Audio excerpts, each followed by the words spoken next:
હાલો મિત્રો, તો હવે આપણે દંડીવાડાના નાકે પહોંચી ગયા છીએ અને રાજકોટ છે. જો હવે ધીમે ધીમે આપણે આગળ જશું અને જો એ વિડીયો સ્ટાર્ટ કરીએ છીએ. બાઇક સ્ટાર્ટ કરી અને હવે ધીમે ધીમે આગળ જશું.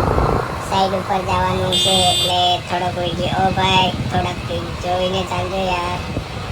और जा रहे हैं अभी देखिए, इधर जो पास में आता है वो हमारा जगन्नाथ पेट्रोल पंप है. हम उस पर ही पेट्रोल डालते हैं.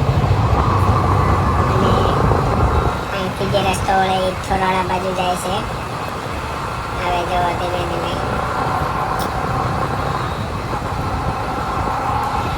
અટાણે આપણે આઈફોનમાં રેકોર્ડિંગ કરી રહ્યા છીએ, કારણ કે 63 કેમેરામાં થોડુંક ચાર્જ નહોતું એટલે 63 કેમેરો ઘરે પડ્યો છે અને આપણે આઈફોનમાંથી રેકોર્ડિંગ કરી. સ્ટેન્ડ થોડુંક હલે છે એટલે મિત્રો થોડુંક મોબાઈલ વાઇબ્રેશન મારે છે અને સાઈડ ઉપર જવું ઉપર ધીમે ધીમે હવે જઈશી.